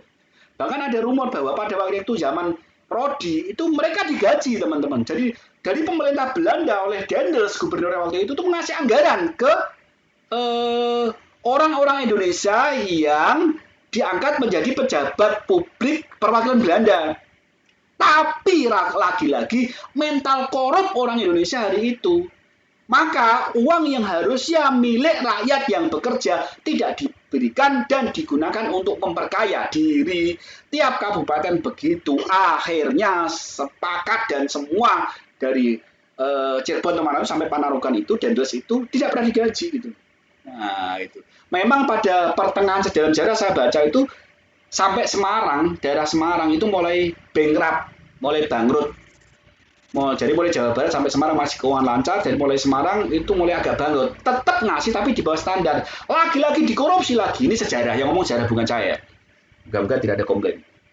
Mereka masih bersyukur begitu loh. Saya jajan di tempatmu tak bayar. Saya bilang siapa bilang Rodi? Rodi itu hakmu. Saya udah ngasih uang. Perkara tidak sampai ke rakyat itu urusanmu ya. Kira-kira begitu orang-orang Belanda. Sampai saat ini ngakunya begitu.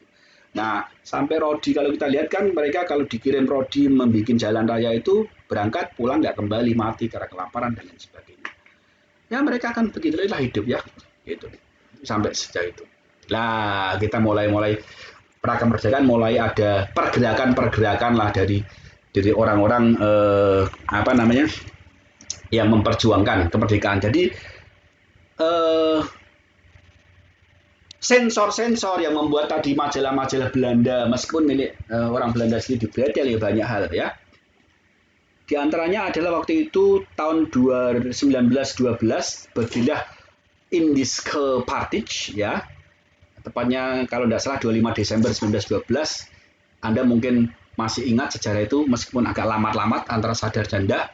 Ada namanya 3 serangkai, ada Douwes Dekker, Cipto Mangunkusumo dan Suwardi Suryaningrat di Bandung. Nah, itu mendirikan Indiske Partij, ya, organisasi yang ingin membangkitkan kebanggaan orang pribumi sebagai bangsa dan tanah air. Jadi tidak kolonialisme lagi, sudah mulai ini loh gue orang Indonesia, ayo berjuang ya. Kira-kira memercikkan api perjuangan lah, bahasanya begitu, memercikkan api perjuangan. Nah, tapi setelah pimpinan-pimpinannya ditangkap, biasa ya, melawan VOC, ditangkap, maka berubah menjadi Nasional Indiske Partij. Ya. Mulai, jadi kayak kucing kalau ngejar tikus, teman-teman, itu tikus akan berlari sekencang mungkin supaya tidak bisa ditangkap tikus. Tapi begitu tikus tidak ada jalan lain dan ada di pojok, maka dia langsung melawan. Gitu. Tikus yang ngecekel itu, kalau sudah tidak ada tempat lari jangan lawan kucing itu sama. Semakin ditekan ditangkap, maka malah nasionalisme lebih tinggi. Malah mulanya Indiske Partij malah berubah dari Nasional Indiske Partij, menggalang lebih luas lagi gitu. Barunya gitu. Jadi salah satu pendirinya itu Suwardi Suryaningrat ya. Kalau Anda masih ingat di sejarah-sejarah dari ya. Selalu mengkritik orang Belanda ya. Kebijakan Belanda itu selalu dikritik. Jadi mereka selalu mengkritisi jadi oposisi dari Belanda lewat majalah media cetak waktu itu. Waktu itu namanya Die Express Bandung. Jadi namanya koran tuh Die Express Bandung. Jadi Anda boleh dilihat sejarah, boleh dilihat di YouTube mungkin masih ada lah. Jadi koran-koran pada zaman dulu namanya The Express, The Express Bandung ya. Itu yang menjadi suara politik tokoh nasional kita Suwardi Suryaningrat. Jadi pada karena terjadi ini saya dongeng itu Anda rungokno aja lah ya, semoga paham, tidak paham ya dipaham no ya. Gitu. Pokoknya kerennya mahasiswa itu kalau tidak paham. Anda mahasiswa paham tuh nggak keren ya. Justru mahasiswa nggak paham tuh keren ya. Karena Anda paham, Anda belajar. Nah, Anda paham, Anda belajar toh, gitu. Jadi kalau Anda tidak paham, selamat, Anda termasuk orang keren ya. Jadi pada tanggal 7 September 1931, teman-teman, pemerintah kolonial itu mengeluarkan peraturan yang disebut Persbredelordonnantie. Jadi sebuah peraturan lah. Peraturan untuk pers tentunya ya. Jadi intinya adalah Gubernur Jenderal Belanda waktu itu dia diberi hak untuk melarang terbit penerbitan tertentu yang dapat mengganggu ketertiban umum, bahasa halusnya, bahasa kasar yang oposisi terhadap pemerintah. Itu sebutkan pasal yang lengkap di situ ya. Mereka tetap berlindung pada pasal. Orang Belanda itu hukumnya pinter-pinter. Hukum kita berasal dari Belanda, maka mereka juga biar ada mengantisipasi ada orang pintar dan dituntut hukum internasional, maka mereka juga berlindung di balik pasal ya, biasa itu. Jadi pada zaman pemerintahan Belanda juga kita mengenal tindakan kriminalisasi terhadap pers ya, hajar artikelen ya, itu tindakan terhadap pers ya, itu bahasa Belanda ya. Nanti Anda harus bisa sedikit-sedikit lah bahasa Belanda ya. Jadi teman-teman itu sekilas tentang masa pra kemerdekaan ya. Nah, setelah itu teman-teman, karena masa penjajahan Belanda juga berkurang setelah 350, maka unyu datang, penjajahan Jepang datang ke Indonesia ya pada tanggal 9 Maret 1942. Oke. Semua surat kabar terbitan Belanda, terbitan Cina waktu itu ditutup, jebres. Wes tutup buku. Berganti dengan pemberitaan pers terbitan Jepang. Ya, itu. Mulanya di mana? Di Bandung. Ya, karena waktu itu termasuk daerah perkotaan kan. Ada namanya Sinar Selatan. Sinar Selatan itu teman-teman itu salah satu pers yang ada di Bandung yang saya katakan di awal. Salah satu pers yang ada di Bandung yang ada sejak zaman pemerintahan Belanda. Nah, waktu zaman Belanda datang, tambah. Jadi mereka unik pintar. Jadi sebelum tentara Jepang datang, itu mereka mulai propaganda tentang kebaikan Jepang dan lain sebagainya, ya, begitu. Mereka mulai mempropaganda. Maka bermulailah sejarah singkat selama 3,5 tahun penjajahan Jepang dengan keanekaragaman dari kehidupan pers atau media di zaman pemerintahan Jepang. Sama di sana juga ternyata sama teman-teman. Jepang juga tidak kalah pintar bikin pasal-pasal di mana yang tidak berpihak pada pemerintahan Jepang geser. Sama ternyata ya. Intinya ya kepentingan pemerintah ya, propaganda pemerintah. Ya, gitu. Jadi mereka intinya gitu loh. Mereka tetap membatasi ya ruang lingkup media massa dengan berbagai macam sensor yang berkedok atau berdiri di balik undang-undang. Ya, begitu. Itu era pra kemerdekaan. Ini era pasca sekarang ya. Santai-santai aja biar tidak terlalu padat ya. Jadi era pasca kemerdekaan teman-teman. Kapan Indonesia merdeka? Saya khawatir Anda lupa. Halo, hai. Saya curiga lama di Taiwan, Indonesia. Kapan Indonesia merdeka ya? 17 Agustus 1945 ya. 17 Agustus 1945 ya. Tapi teman-teman, undang-undang pers yang diresmikan oleh pemerintah itu pertama kali terbit itu tanggal 1 Januari 1950. Jadi 5 tahun kemudian lah. Biasa. Digodok ya. Ada perpindahan pasal yang harus diatur dari pemerintahan Jepang menuju pemerintahan Indonesia, bagaimana supaya berpihak pada pemerintah piye. Orang penguasa oknum ya gitu biasa, supaya tetap jadi propaganda sampai zaman bahula sampai zaman sekarang ya. Media massa adalah satu-satunya hal yang paling mengasihkan untuk jadikan propaganda politik ya gitu. Jadi mulailah sejak berlaku kembali Undang-Undang Dasar Republik Indonesia Serikat atau RIS ya pada tanggal 15 Agustus 1950, RIS dibubarkan ya menjadi Republik Kesatuan dengan Undang-Undang Dasar Sementara UUD sementara. Nah, itu di situ mulailah dibikin sebuah aturan hukum media massa. Jadi pada masa ini kebebasan pers itu benar-benar diatur, dicantumkan dalam undang-undang ya. Kalau tidak salah Anda bisa browsing lagi di Undang-Undang Dasar Sementara bagian 5 yang mengatur hak dan kebebasan dasar manusia itu sekitar ada 7 sampai 34 pasal ya di situ. Anda lihat lagi di situ. Saya nggak lihat pasalnya satu-satu. Nanti saat satu SK sendiri ya. 1 Oktober 1958 teman-teman dikatakan sebagai tanggal matinya kebebasan pers Indonesia. Ya, surat kabar yang masih terbit sesudah itu harus mengikuti kehendak penguasa ya, dicucuk hidungnya ya. Itu. Jadi benar-benar diawasi ya, diawasi ketat. Intinya harus. Ini masa Orde Lama ya ini. 1998 kan masa Presiden Soekarno. Nah, saya tidak mau ngomong lebih banyak tentang ini. Wah, nanti ada birokrasi yang mengklaim saya. Pokoknya begitu lah ya. Masa pemerintahan Orde Lama. Ya. Bahkan sejak 1 Oktober 1958 sejarah hitam menyelimuti pers Indonesia ya. Kenapa? Ya banyak penutupan. Banyak hal pemerintah negara risut, ada G13 PKI, ada pemburuan konstituante dan lain sebagainya. Akhirnya ya pers yang saat itu bagian dari pemerintah Republik Indonesia ya akan mengalami masa krisis ya. Penahanan, jadi seperti saya katakan tadi, penahanan wartawan tanpa proses, saya tidak mau sebutkan nama juga nanti jadi masalah publik. Ditahan tanpa diadili juga banyak.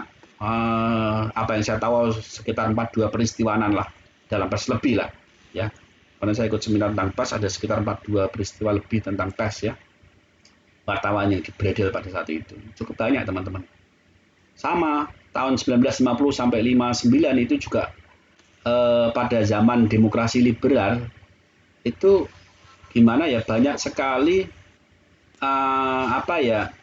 media-media massa yang memang tanpa aturan yang pasti, karena memang ini demokrasinya pakai itu demokrasi liberal. Kalau Anda lihat tahun itu di sejarah tahun 50 dan 59 ini bukan era kebahagiaan lagi ya, ini mah kebebasan, ini bebas gitu, sehingga tanpa kontrol media saat itu.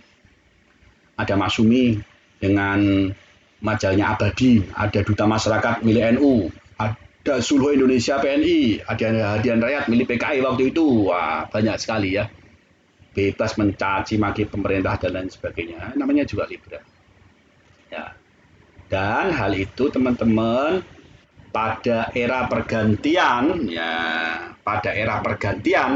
yaitu Orde Baru, mulailah ada penertiban oleh tangan-tangan penguasa lagi. Siapa nama presiden pada masa Orde Baru?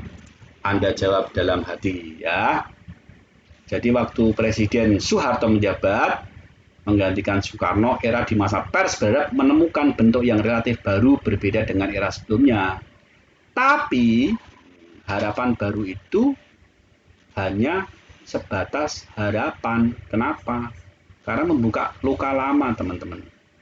Ya seperti saya katakan tadi, pers dijadikan alat pemerintah untuk propaganda politik. Bahkan media-media itu menjadi media tunggal, media elektronik seperti TV, ya ada TVRI saja yang paling ganteng dan cantik, yang ganteng sekaligus cantik ya.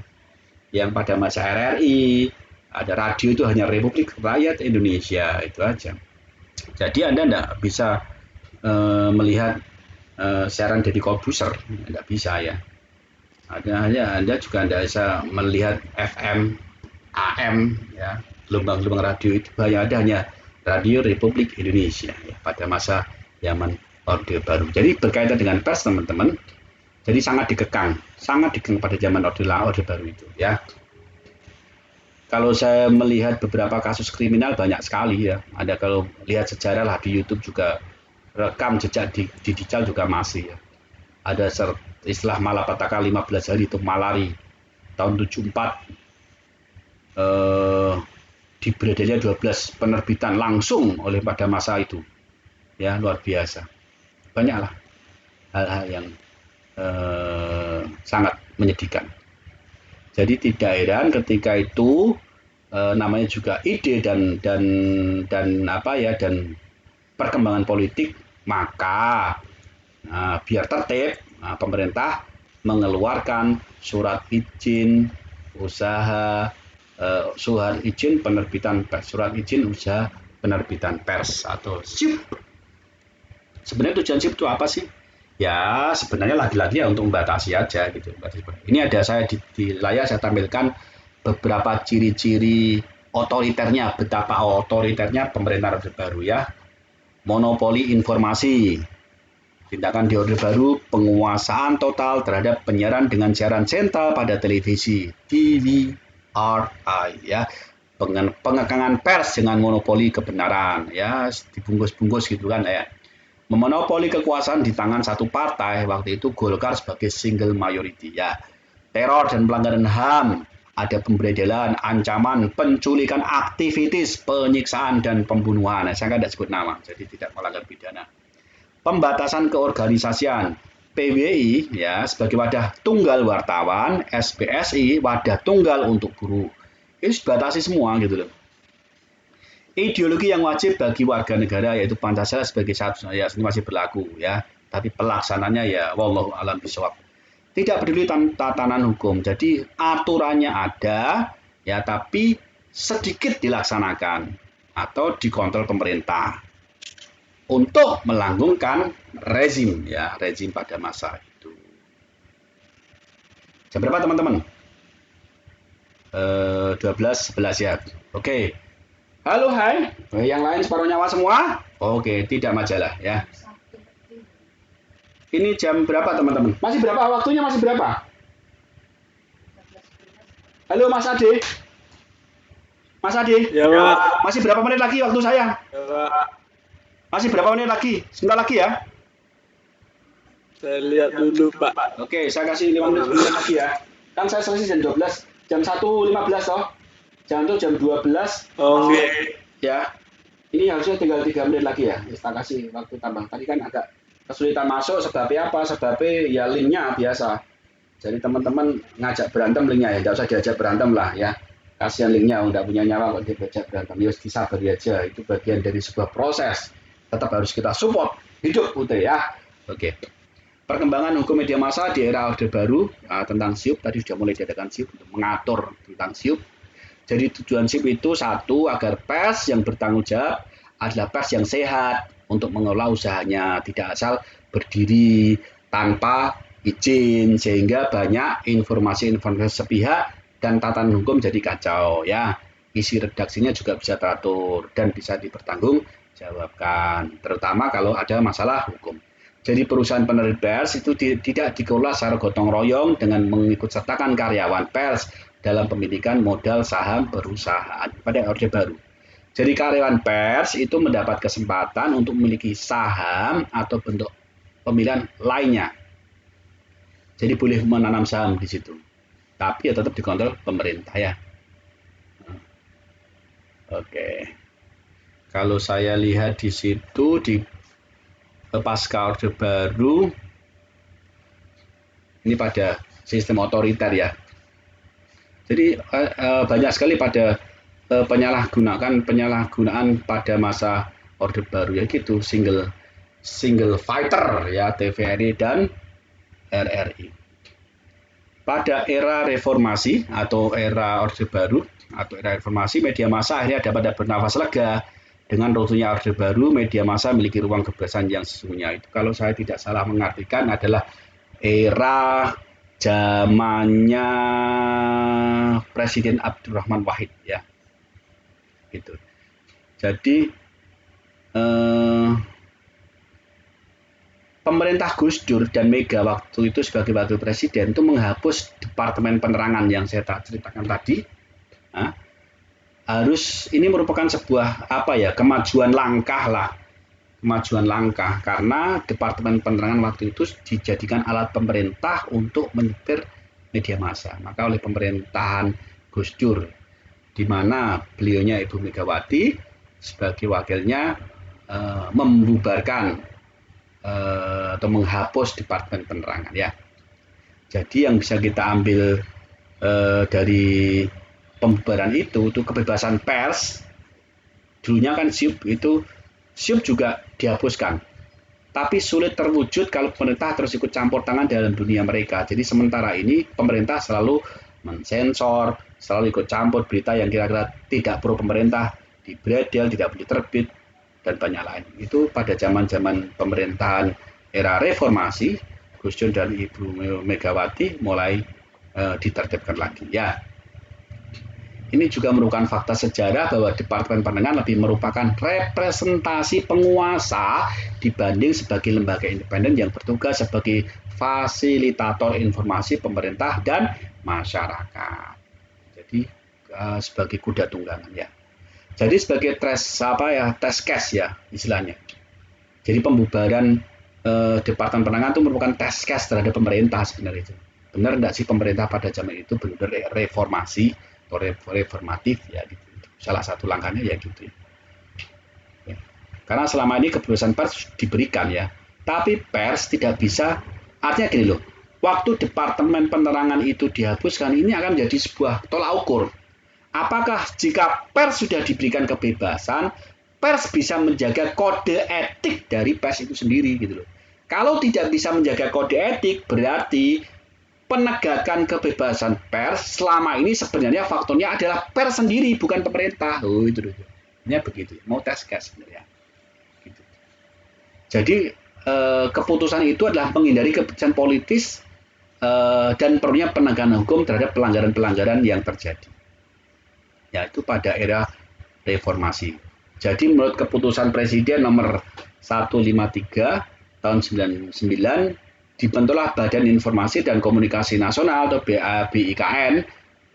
Fungsinya adalah itu di pasal bab 1 pasal 3 di Kepres itu, 1. Penetapan kebijakan di bidang pelayanan informasi, yang kedua pelayanan informasi dan komunikasi kepada masyarakat, pemantapan terhadap lembaga pemerintah di bidang pelayanan informasi dan komunikasi nasional, pengordinasian kegiatan di lingkungan Badan Informasi dan Komunikasi Nasional, pengelolaan sumber daya bagi terlaksana tugas Badan Koordinasi Informasi dan Komunikasi Nasional, serta berdaya guna dan berhasil guna. Itu nanti Anda coba lihat di bukunya mungkin ada, atau dia di browsing lah, browsing internet ya.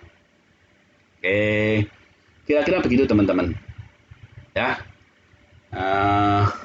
Teman-teman, saya sudah bercerita meninabubukan Anda selama hampir 2 jam.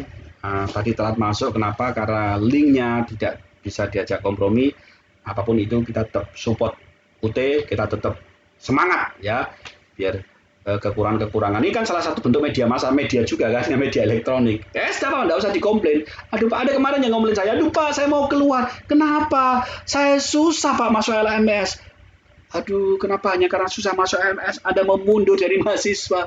Jangan hapus impianmu karena LMS, teman-temanku ya. Jangan hapus impianmu jadi sarjana, wisuda memakai toga gara-gara masuk LMS susah.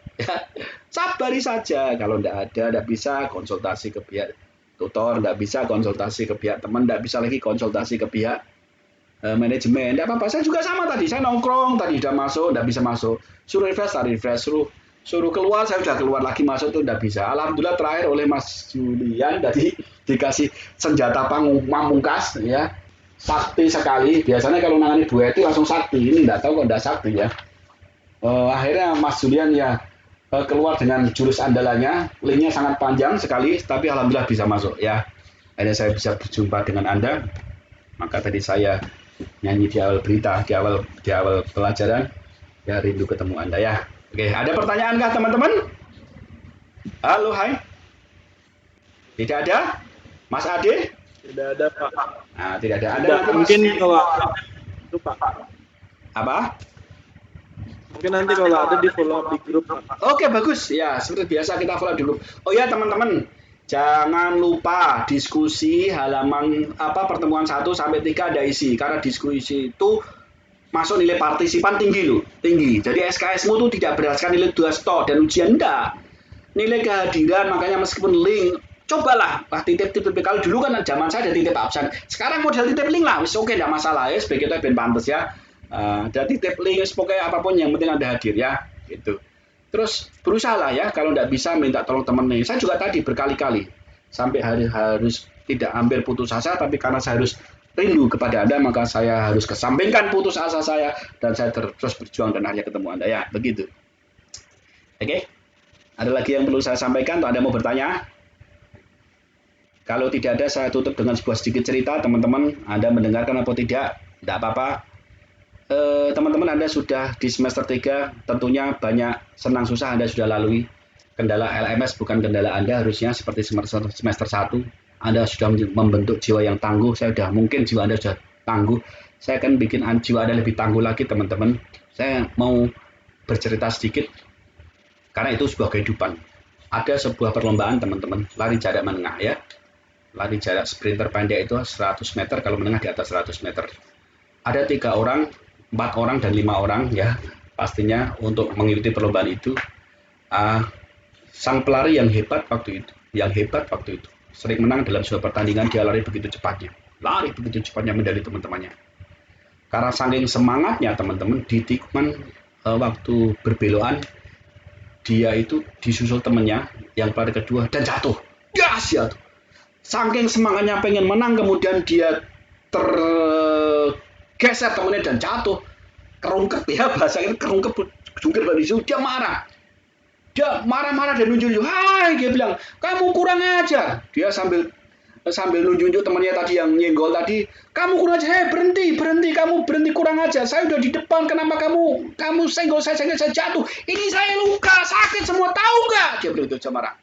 Melihat umpatan temannya tadi yang disenggol, sang pelari kedua tadi merasa terganggu emosinya.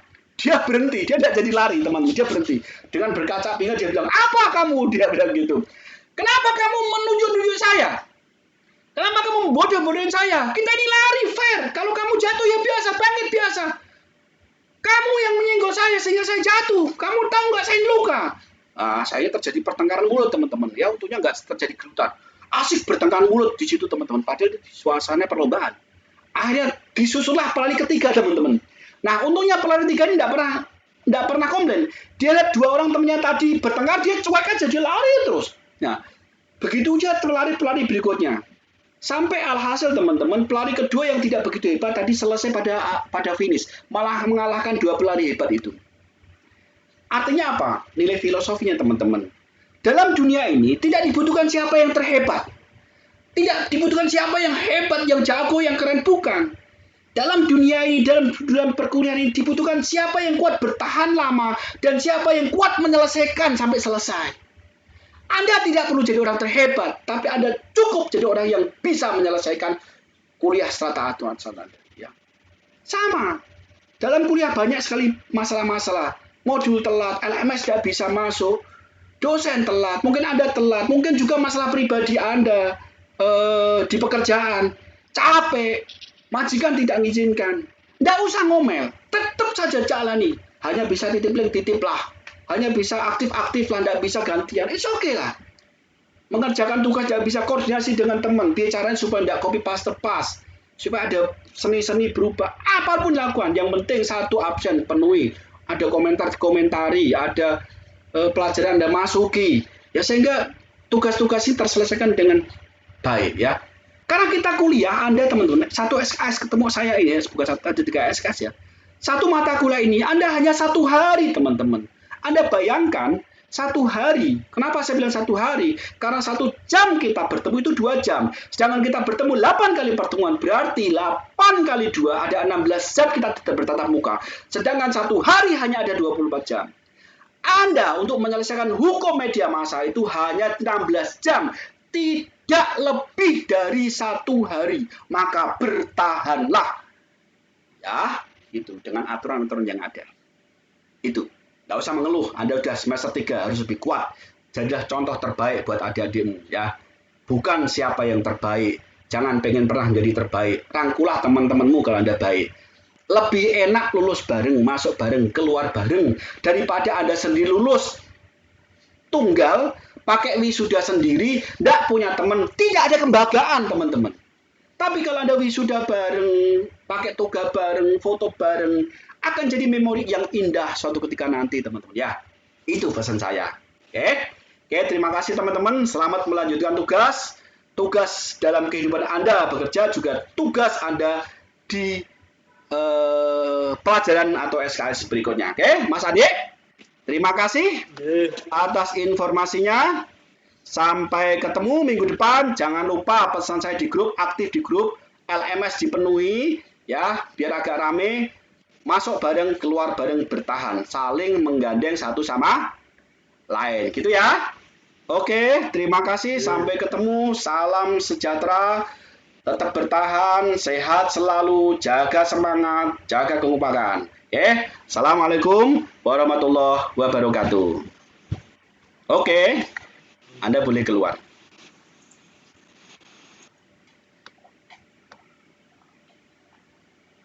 Saya tutup ya.